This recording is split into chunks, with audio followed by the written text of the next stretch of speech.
Hola, hola, buenas tardes. Buenas tardes, ingeniero. ¿Cómo están? Buenas tardes. ¿Cómo están? ¿Cómo están? Con frío.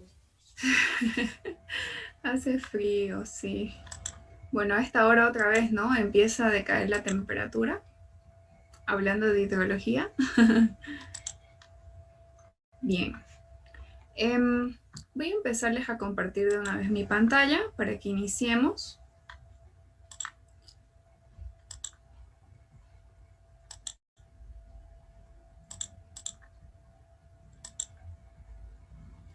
En la anterior clase terminamos el tema de humedad, ¿verdad? ¿Me confirman? ¿Se acuerdan? Sí, lo terminamos, ingeniero.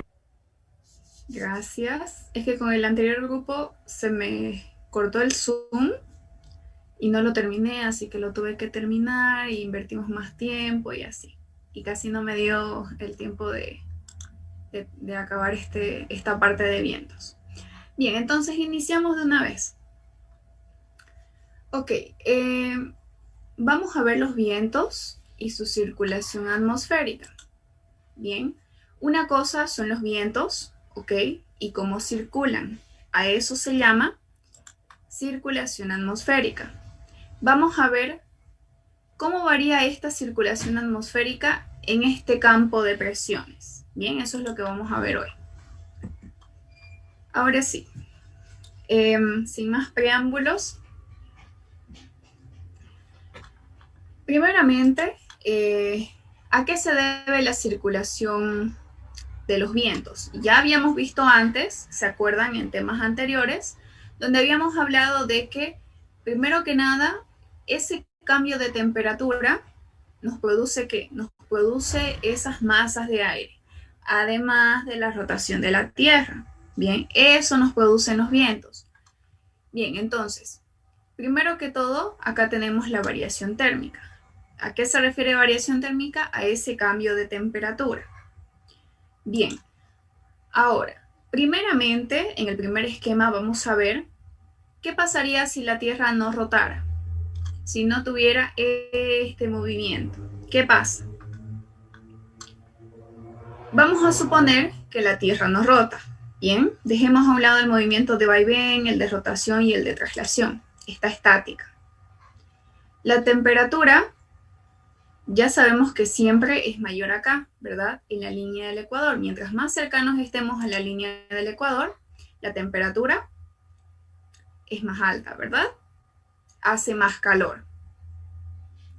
Bien, entonces las masas de aire, ¿cómo se desplazarían si la Tierra no rotara? De este modo, así tal cual como lo están viendo en el esquema. Si la Tierra no se mueve, entonces estas masas de aire vendrían de este modo. Llegarían todas aquí arriba, cercanas al polo norte, y luego volverían a bajar. Bien, y lo mismo, por supuesto, para este otro lado, para la parte derecha. Bien, entonces, si la Tierra no rotara, los vientos circularían en una sola dirección, ¿ok? Tal como vemos acá en este esquema. ¿Y qué se va a efectuar al hacer este movimiento? La circulación meridiana. Entonces, si nosotros estuviéramos estáticos junto con la Tierra, no tuviéramos ningún movimiento, entonces los vientos nos vendrían en este sentido.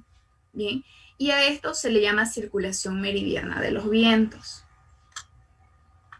Ahora, como no es el caso, bien, la rotación de la Tierra, ¿qué produce? Produce deformaciones en prácticamente todo lo que hay sobre la Tierra, incluyéndonos a nosotros. Bien, entonces, ¿qué se nos viene a la mente a través de esto o a qué podemos dar paso una vez que ya sabemos que si no rotara estaríamos estáticos y tendríamos esta dirección de los vientos? Bien, por ejemplo acá, ¿cómo irían los vientos?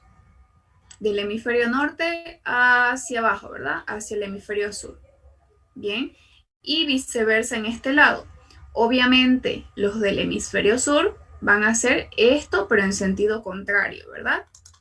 Bien, como no es el caso, y como sabemos que la Tierra sí rota, sí gira, sí tiene movimiento, le damos paso ¿a qué? Le damos paso, perdón, al efecto de Coriolis. Bien, ¿y qué causa este efecto de Coriolis? Precisamente la rotación de la Tierra. Bien, la rotación de la Tierra da paso a este efecto de Coriolis.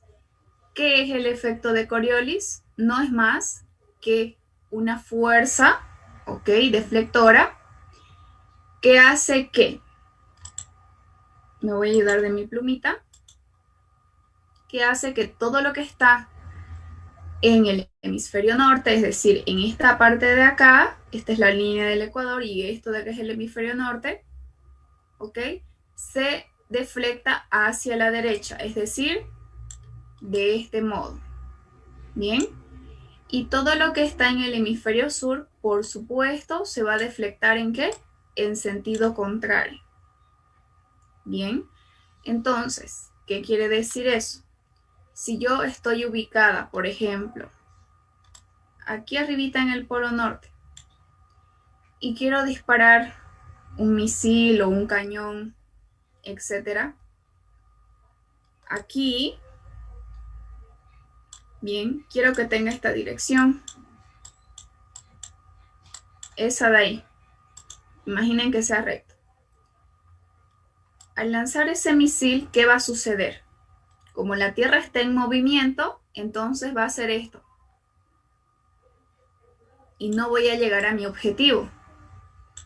¿Se dan cuenta? ¿Por qué? Porque tenemos el efecto de Coriolis. Y me va a deflectar los objetos hacia una dirección diferente. Por lo tanto, si mi objetivo es este, entonces yo tengo que efectuar los cálculos para más o menos quizás lanzarlo desde este punto y así con la rotación de la Tierra me llegue al objetivo que yo quiero. ¿Se dan cuenta?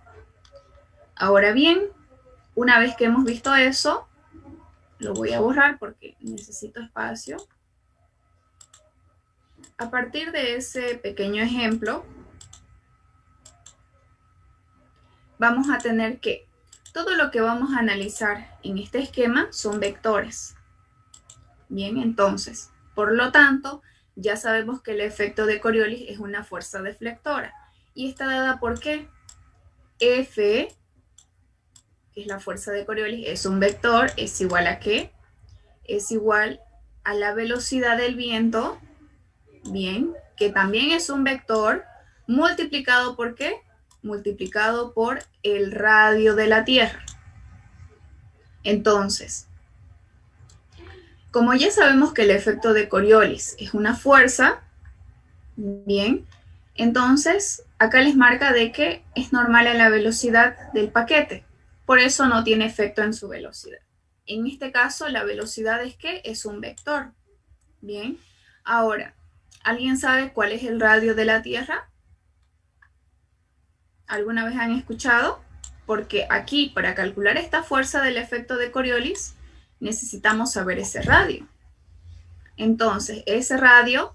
6.370 6.371, según Google. según Google. kilómetros. Exacto, está bien. Entonces necesitamos ese radio, ¿bien? Para poder nosotros calcular esa fuerza de Coriolis, que es la fuerza deflectora que nos hace los movimientos que les he explicado. Bien, ahora sí, a partir de eso que hemos visto, fíjense que nosotros podemos observar acá estas celdas, 1, 2, 3. Bien, ¿y eso qué quiere decir? Si hacemos una comparación con el gráfico que vimos al inicio, ¿qué teníamos? Teníamos una sola celda, ¿verdad? Una celda así, grandecita, que nos cubría esas 3 que tenemos acá. Bien, entonces, ¿qué pasa con el efecto de Coriolis? Aparte de que me va a desplazar los vientos en una dirección, aquí en este esquema nosotros vamos a asumir que la Tierra va a girar o está girando en ese sentido, ¿ya? Asumimos eso. Por lo tanto, también vamos a asumir de que si la Tierra está girando en esa dirección, voy a cambiar de color mi lapicito, ¿cómo se nos van a deflectar los objetos? Por ejemplo, en el hemisferio norte, de este modo. Bien, todos son vectores, así. Y en el hemisferio sur, pues todo lo contrario. Ahí.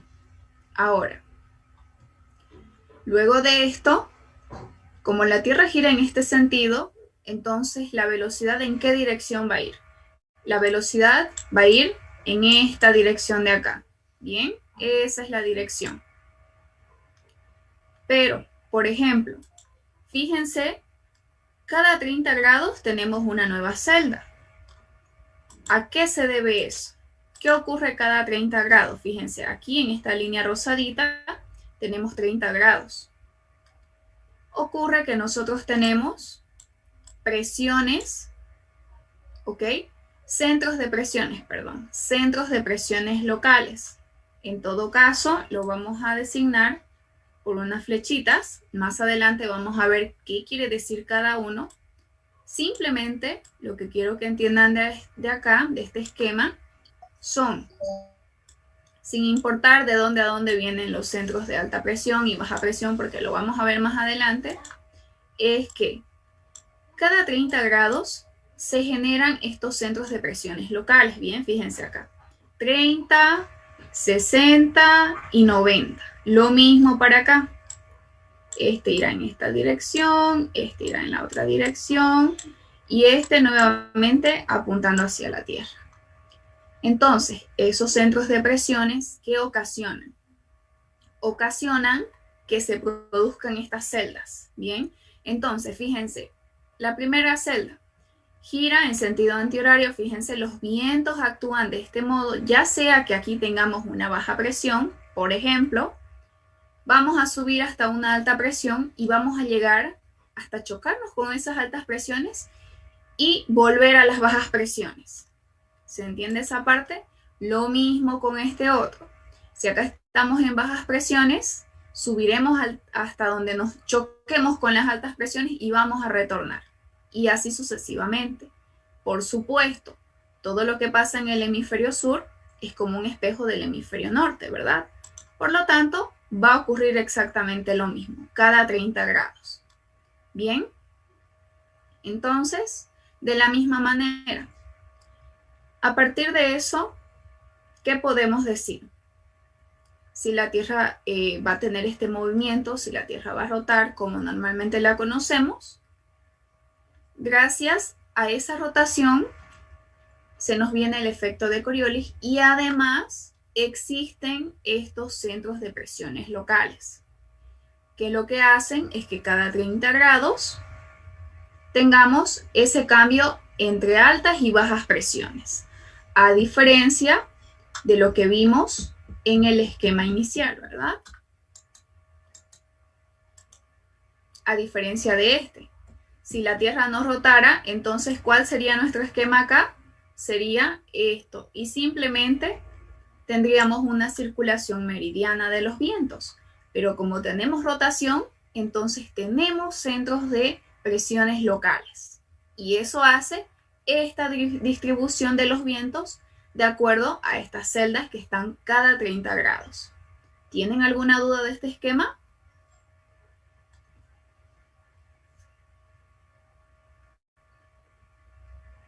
¿O se entendió bien?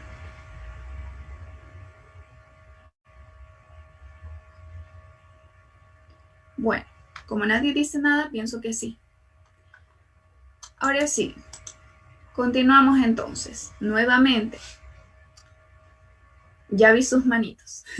Nuevamente, hablando respecto al efecto de Coriolis, fíjense, nuevamente les recalco, provoca un desplazamiento lateral provocado por el movimiento giratorio de la Tierra, etc.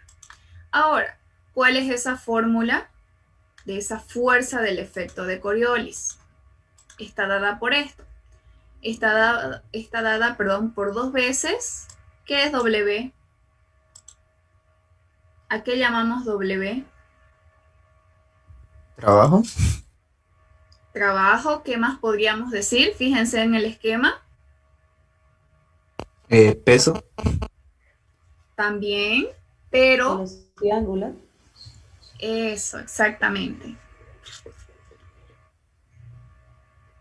Velocidad, eso, exactamente. Velocidad angular. Cuando hablamos de W y estamos hablando de una circunferencia o de algo que tiene movimiento, tenemos que darnos cuenta de que es la velocidad giratoria o angular. Bien, entonces, para que nosotros podamos calcular esa fuerza, necesitamos multiplicar 2 veces esa fuerza o velocidad angular, perdón. ¿Por qué?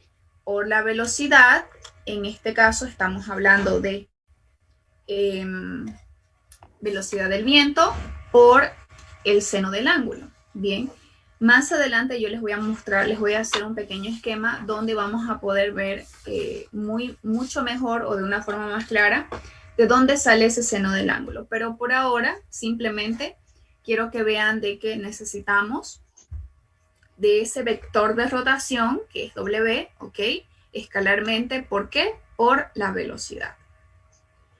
Bien, por ejemplo, el vector de rotación, si nosotros estamos en el hemisferio norte, como la Tierra va a girar, ¿en qué sentido habíamos dicho?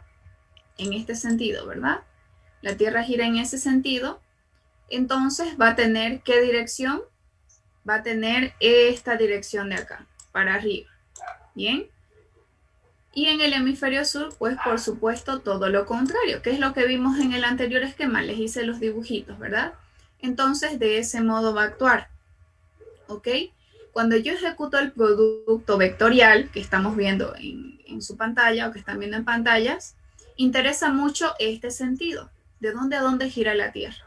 Es muy importante que sepamos cuál es ese sentido, ¿bien? ¿Por qué? Porque los vectores van a estar dados por ese sentido, ¿bien? La velocidad del viento es más o menos aproximadamente en promedio de 1800 a 1600 kilómetros por hora, ¿bien? Para obviamente objeto del efecto de Coriolis, ¿bien? Entonces, ahora sí, pasándonos a este lado, hablando de los centros de presiones, ¿se acuerdan que los hemos visto en el gráfico inicial? En el segundo gráfico, perdón. Bien, la circulación local de los vientos está dada ¿por qué? Está dada por estas altas presiones y por estas bajas presiones. Bien, entonces lo que ustedes observaban en esta parte de acá, estas flechitas verdes que yo les he puesto aquí, son esos centros de altas y bajas presiones. Pero ¿cómo sé cuál es de alta presión y baja presión? Primeramente, los centros de alta presión traen el aire frío, ¿ok? De arriba y lo llevan hacia abajo. ¿Qué quiere decir? Que venimos desde arriba para abajo. Traemos el aire desde arriba hacia abajo. Y a eso se le llama altas presiones. Bien, por supuesto, para las bajas presiones, todo lo contrario. Arrastramos el viento desde abajo y lo llevamos hacia arriba. Bien, entonces, lo que vemos aquí son los centros de presión locales. Bien, lo mismo que habíamos visto anteriormente. Sin embargo, ya sabemos ahora sí, los de alta presión me traen el aire desde arriba, ¿ok? Y los de baja presión me llevan el aire desde abajo hacia arriba, todo lo contrario. Bien, entonces, nuevamente, fíjense el efecto de Coriolis, asociándolo a esta circulación local en el hemisferio norte. Por ejemplo, la rotación de la Tierra desvía los vientos, haciendo que soplen en sentido de las agujas del reloj, en torno a una determinada área de alta presión. A eso se le llama un anticiclón, igual lo vamos a ver más allá así.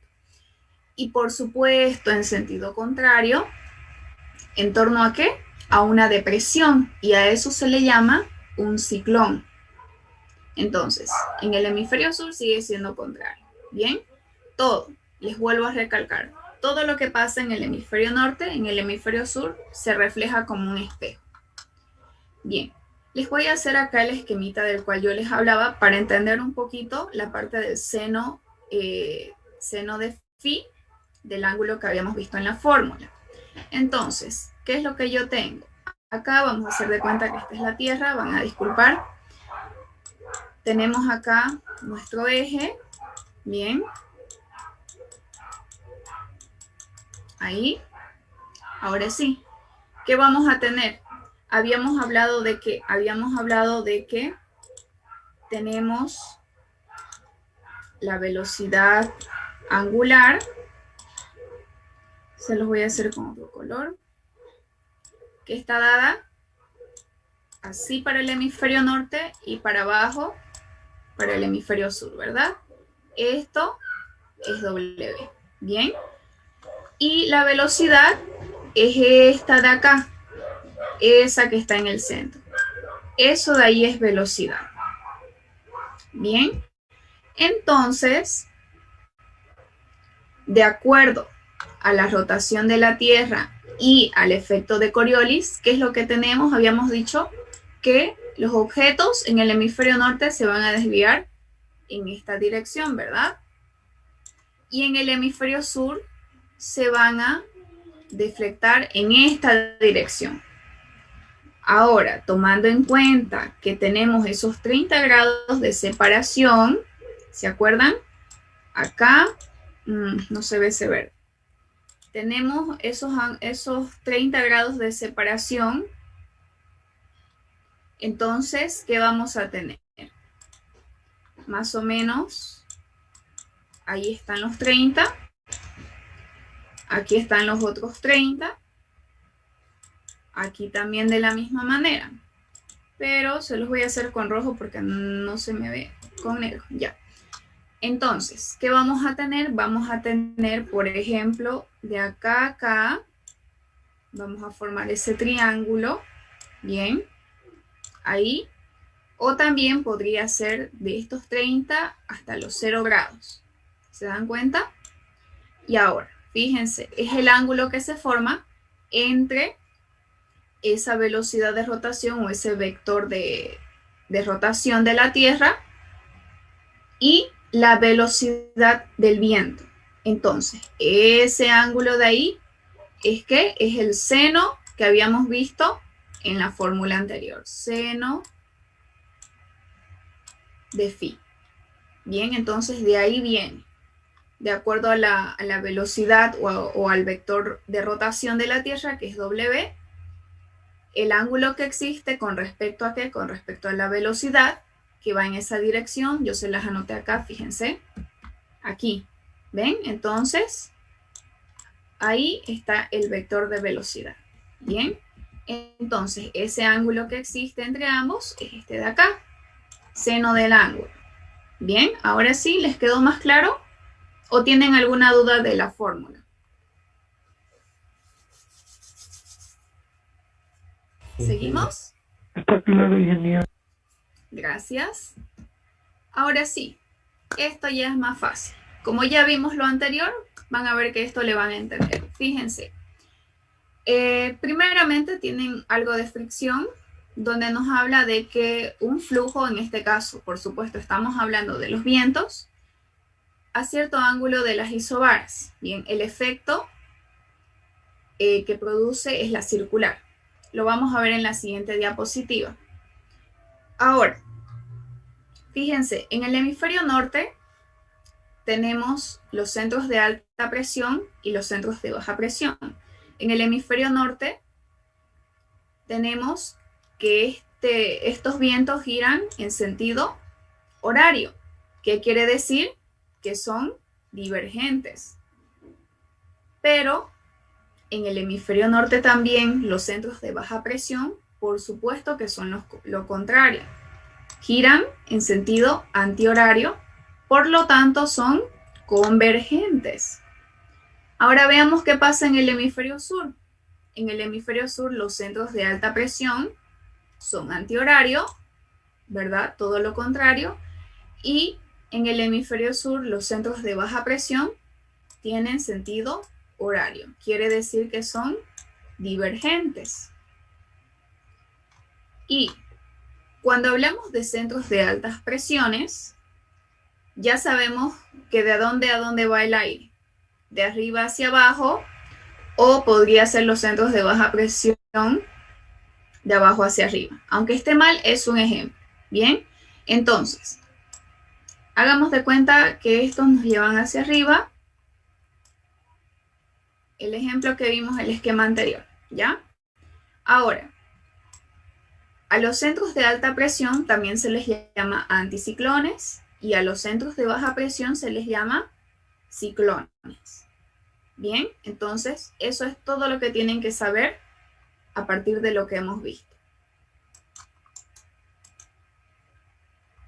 Ahora sí, más o menos para que nosotros veamos un poquito de cómo son los vientos en las diferentes zonas. Fíjense, ahí tienen una tablita donde están las zonas de vientos regulares. Tenemos zona tropical, tenemos zona templada y tenemos zona polar. La zona tropical, fíjense que dice vientos alisos y contralisos. ¿Dónde está ubicada la zona tropical? La zona tropical está ubicada a partir del Ecuador, esos 30 grados, es decir, este de aquí es el Ecuador. Me voy a ayudar con otro color ya que mi esquema es negro. A partir del Ecuador, el Ecuador está acá, bien, ese es el centro. A partir de acá hasta los 30 grados, esto de acá, todo esto es la zona tropical. Los vientos son alisos y contralisos y vienen ¿desde dónde? Vienen en dirección este-noreste para el hemisferio norte. Bien. Y para el hemisferio sur, este-sureste. ¿Cuál es la zona templada? La zona templada está aquí, más arribita. Fíjense, acá dice 60 grados. Por lo tanto, de los 30 a los 60 grados, eso de ahí, eso es la zona templada. Bien. ¿Cómo son los vientos? Los vientos vienen del oeste. ¿Ok? Del oeste al suroeste para el hemisferio norte y para el hemisferio sur del oeste al noroeste. Por último, tenemos la zona polar, por supuesto que es a partir de los 60 grados. Para arriba es toda esta parte de acá. Bien, esa es la zona polar. Tenemos aires subtropicales. Estos aires que van hacia arriba, ya vimos que en el esquema, ¿cómo hacen esas celdas? Ay, qué feo mi dibujo, van a disculpar. Ahí. Bien, entonces, esos vientos, fíjense que de acá podríamos decir que en el tope más o menos vamos a tener la zona templada, ¿verdad? Pero esos vientos que están a la zona templada, cuando suben acá a los polos, bien arriba, se van a enfriar, ¿verdad? Se van a enfriar y van a volver a descender. Nuevamente cerca de la zona templada, pero vuelven a enfriarse. Y así sucesivamente. Entonces, en el hemisferio norte tenemos vientos del este al noreste y para el hemisferio sur, es decir, aquí abajo, del este al sureste. Bien. Ahora sí, en esta parte de aquí, hablando de presiones, con respecto a la altura en vertical, ¿qué quiere decir? Igual, ya habíamos visto un poquito de esto, ¿ok? La presión que yo tenga en este punto no va a ser igual a la presión que tenga en este punto de aquí. Nunca va a ser igual. Era lo que yo les decía, la presión en Santa Cruz no es igual a la presión en Cochabamba o en La Paz. Bien, es diferente. Entonces, el gradiente varía ¿de acuerdo a qué? De acuerdo a la temperatura. Así como la presión varía de un punto a otro, la temperatura también. En este caso estamos hablando de altura y presión. Fíjense, para 0 metros, hagamos de cuenta acá, tenemos una presión de 1013.2 milibares. Ahora, si este punto de acá hagamos de cuenta que esté a 3000 metros, fíjense cuánto disminuye la presión. La presión disminuye, ¿verdad? Y disminuye bastante, 701 milibares. Por supuesto que la presión en este punto es menor a la presión en este punto. Y la diferencia está dada, ¿por qué? Respecto a la altura. Bien, entonces, mientras nosotros tengamos más altura, fíjense, ahí, fíjense, a mayor altura, menor presión. Fíjense que a 0, 1013 y a 10.000 metros solamente hay 264 milibares. Entonces, la presión varía con respecto a la altura. Y claro que también tiene que ver con la temperatura.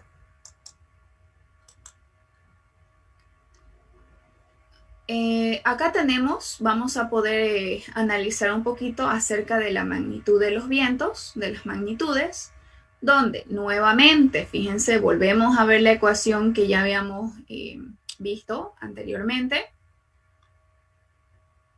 Si esta fuerza yo la divido entre el área, ¿ok?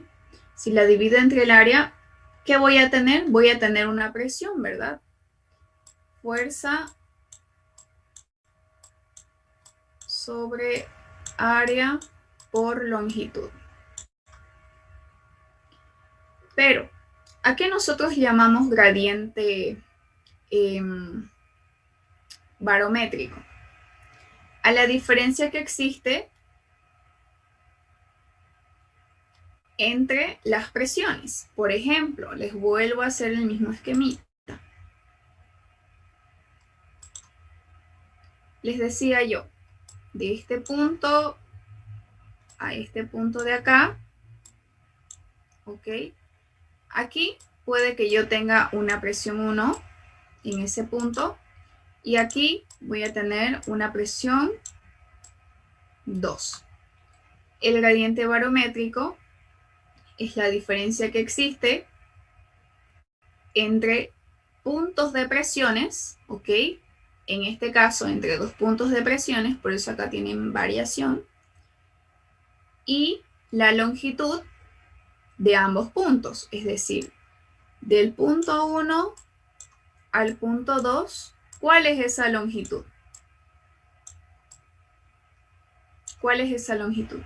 Entonces, a esta comparación nosotros llamamos gradiente barométrico. Bien, entonces, esa presión yo la puedo igualar ¿con qué? Yo la puedo igualar con el efecto de Coriolis para saber cuál es la velocidad real del viento. Pero antes de ello, acá tenemos nuevamente, fíjense, es parecido al ejemplo que yo les daba. Esto de acá que escribí con amarillito es parecido a esto, es lo mismo. Voy a finalizar y se vuelven a conectar, ¿ya? No quiero que nos quedemos a medias. Esta ya es la última parte.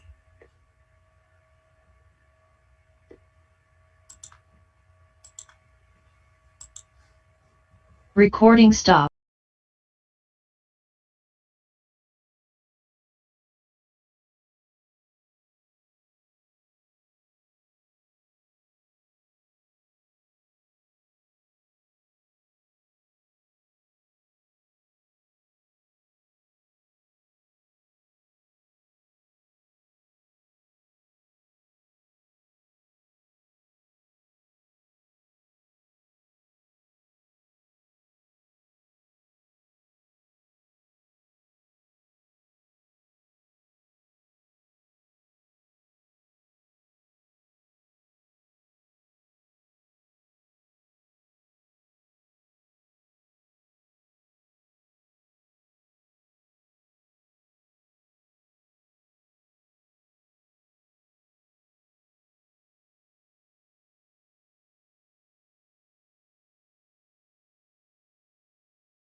Recording in progress.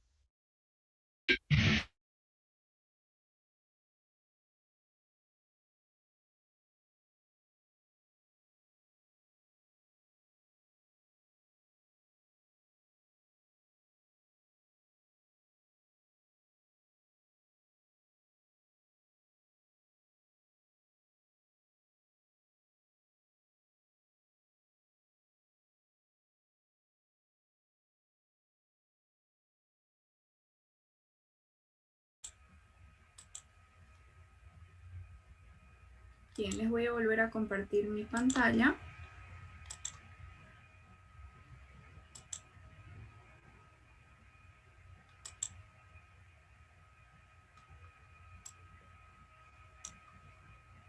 Bien, entonces les estaba explicando esto de acá, que es lo mismo que esto que yo les había escrito acá o les había hecho este grafiquito. Fíjense, si nosotros tenemos una determinada presión en este punto,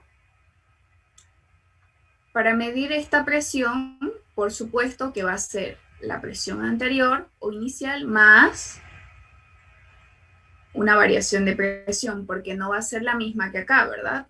Por ende, va a ser una presión mucho mayor. Es decir, esto será igual a ¿qué? Esto será igual a una presión 2 y esta una presión 1. Bien, entonces, fíjense, esa distancia que existe entre la presión 1 y la presión 2 es esta de acá. Por ende, es una variación de longitud, ¿verdad? Porque estamos hablando de la distancia a la cual estamos midiendo la presión 1 de la presión 2 o viceversa.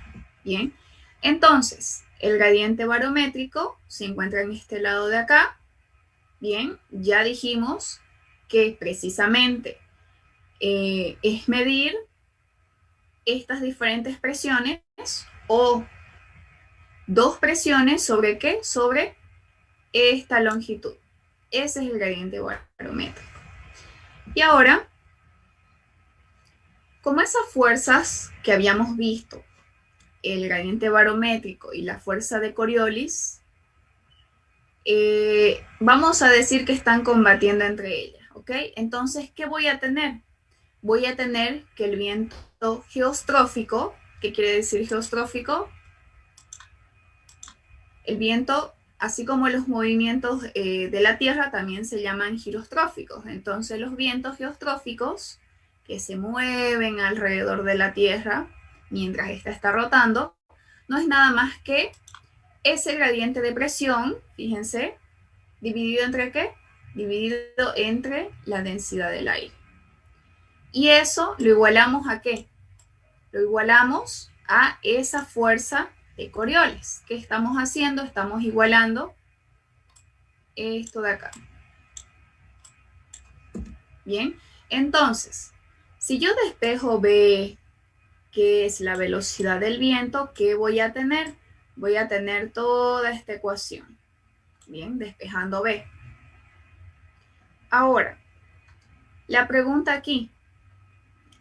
Yo ya sé cómo calcular la fuerza de Coriolis, ya sé que es un gradiente barométrico, ya sé calcularlo, pero al final de cuentas, ¿qué me interesa a mí? A mí me interesa saber cuál es la dirección de los vientos. Bien, no precisamente de norte a sur, de oeste a este, como vimos en las tablitas, sino en realidad cuál es esa dirección de los vientos. ¿Ok?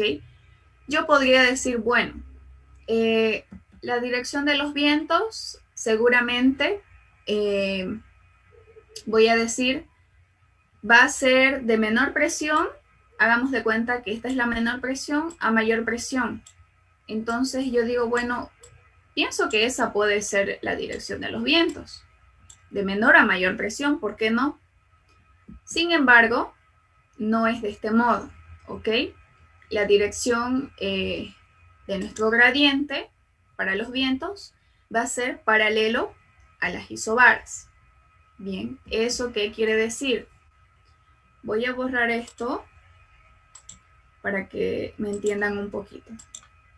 Voy a borrar todos estos garabatos. ¿A qué llamamos isobaras? Llamamos isobaras a puntos unidos a través de una línea, pero estos puntos tienen la misma presión. Bien, ¿qué quiere decir? Que la presión en este punto amarillito, va a ser igual a la presión en este punto. Esta presión igual va a ser la misma, esta de acá también, esta de aquí, y así sucesivamente. Lo mismo para este otro lado. Hagamos de cuenta que esta de acá es una línea isobara también, y va a estar unida ¿por qué? Lo mismo, por puntos que tengan la misma presión. Este punto tiene la misma presión, este punto tiene la misma presión, este de acá también. Entonces, uno la recta, como esos puntos tienen la misma presión, uno la recta y esa es mi línea isobara. Lo mismo acá. ¿Se entiende esa parte? Ahora, con lo que hemos visto en la igualdad de estas ecuaciones, ¿cuál es esa conclusión? Que el viento no viene de menor presión a mayor presión, no viene de acá para arriba o de arriba para abajo, sino el viento es paralelo a estas líneas isobaras. ¿Ok? Esta es una línea isobara y esta también. Entonces los vientos tienen esta dirección, paralela a esas líneas isobaras. Esa es la dirección de los vientos. ¿Bien? Entonces, les voy a mostrar un esquemita. Y aquí está, fíjense, paralelo a las isobaras. Bien, ahora, ¿qué era lo que yo les estaba diciendo? Pudiéramos decir, bueno, fíjense que esto de acá, primeramente, son líneas isobaras, ¿ok? Que son los puntos unidos por una misma presión. Bien, entonces, ¿qué quiere decir eso? Quiere decir, fíjense acá, 1020, ¿ok? Esa es la presión. Quiere decir que este punto tiene 1020 de presión, este tiene 1020 de presión, este igual, este también, y así sucesivamente. Se unen en la misma línea isobara porque son puntos que tienen la misma presión. Bien, lo mismo para este 1025, pero acá ya se ve con blanquito, fíjense. Este punto tiene 1025 de presión, este también, etc. Se unen y son una línea isobara, porque todos tienen 1025 de presión. Ahora bien, una vez que hemos visto eso, ¿a qué conclusión habíamos llegado? Que la dirección de los vientos está ¿qué? Paralela a esas dos líneas isobaras. Fíjense, la flechita blanca, sigamos la flechita blanca. Ahí y ahí. Entonces, esa dirección de los vientos es paralela a esta línea isobara de 1025 de presión y a esta línea isobara de 1020 de presión. A esa. Entonces, fíjense, el viento tiene esa dirección paralela a esas líneas isobaras. Bien, entonces, esa es la conclusión de este tema. ¿Tienen alguna pregunta con respecto a esto? Lo que yo les decía antes, ¿qué pudiéramos pensar nosotros antes de saber todo esto y antes de estudiar hidrología?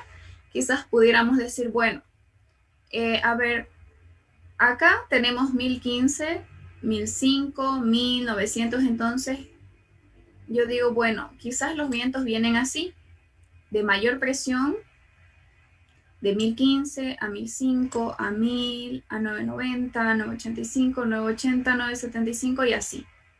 Pero no, ahora ustedes están aprendiendo de que los vientos van o viajan esas masas de aire paralelo a ¿qué? Paralelo a las líneas isobaras. Y ahí está con las flechitas.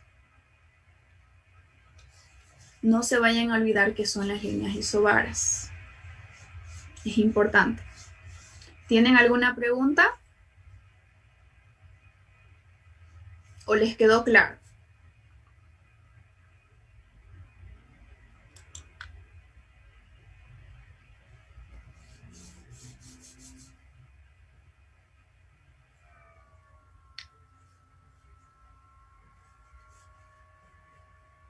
¿No hay preguntas?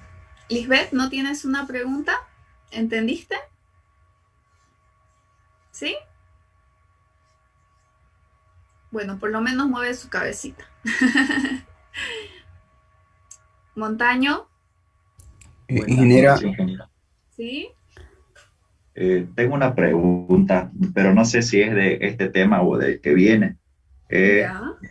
¿Cuál es la variable que necesito saber si quiero calcular el viento a ciertas alturas? La variable que necesitamos saber si queremos calcular el viento a cierta altura. Sí. ¿Eso?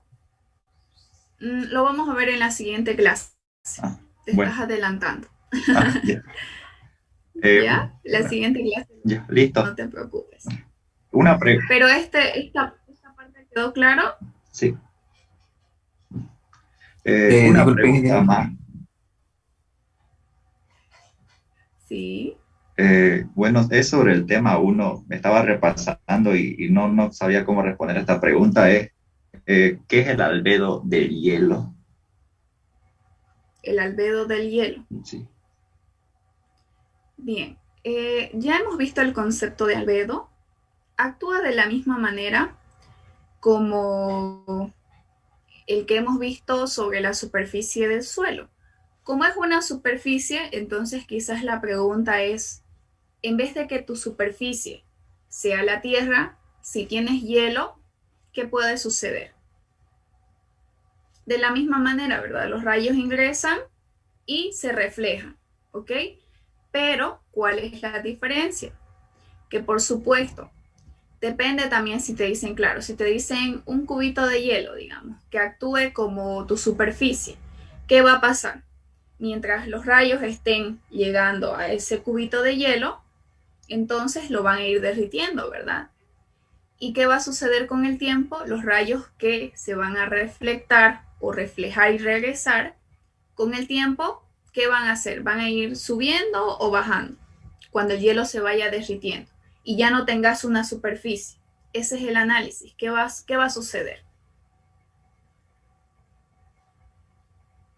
No sé si me entendiste y si pude responder. Sí, le entendí, pero me falta repasar para responder. Pero le entendí. Ya. Sí, eso. Esa es la para responder también los demás a esa pregunta.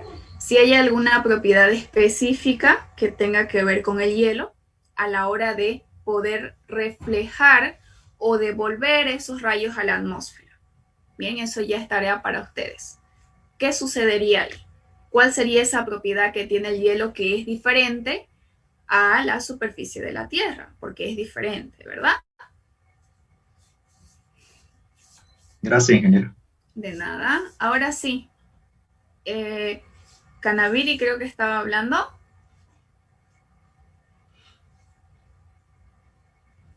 Ya se me olvidó que preguntaron. Se concentró en la respuesta y se olvidó. Bien, ¿alguien más tiene alguna pregunta? ¿O no?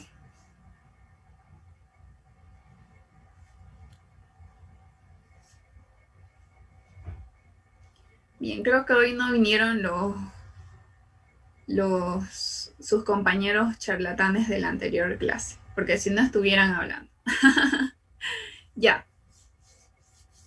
Hola Daniel, claro, recién activan su cámara. Pero está bien, hace frío, los entiendo. Quizás algunos están en su cama y no quieren que los vea ahí ahí echados. Pero, ¿saben qué? Si yo pudiera dar mi clase así, lo haría. Pero no, necesito mis manos y necesito estar sentada. Bien, entonces, el día miércoles que viene vamos a continuar con este tema porque aquí no acaba. Todavía hay más cosas que tenemos que ver Con respecto también a la pregunta que hacía su compañero Montaño, vamos a ver esas variables que intervienen. Además de que ustedes, estoy segura que el día sábado lo van a ver ya con Isabel. Entonces, nada más sería que reforcemos los ejercicios que ustedes van a ver con la teoría. Bien, y también al ver la teoría, ustedes van a reforzar lo que vieron el sábado y así sucesivamente. Pero el día miércoles vamos a ver, ¿ok? La segunda parte. Bien, si no tienen más preguntas, entonces yo les voy a enviar, les prometí también al otro grupo, les voy a enviar un video donde gráficamente nos hablan de las isobaras, algunas otras características que tienen estas isobaras, ¿bien? Y la funcionalidad que tienen, para que refuercen esta parte. Se los voy a enviar al grupo porque, si no me equivoco, estoy en varios grupos de WhatsApp y no leo ni los mensajes, ya les cuento ya. ¿Para qué les cuento? Bien, entonces nos vemos el día miércoles, ¿ok? Se cuidan mucho, hasta luego. ¿No hay clase el lunes, culpa ingeniera? Hoy es lunes. No, hoy día es miércoles. Hoy es miércoles. Ay, verdad, yo estoy perdida. Van a disculpar, nos vemos el lunes. Ya vivo en otro mundo, ya van a disculpar, nos vemos el lunes. Hasta luego. Pero intento ir a ver clase. Bye, Ah, ingeniera. chao. Recording stop.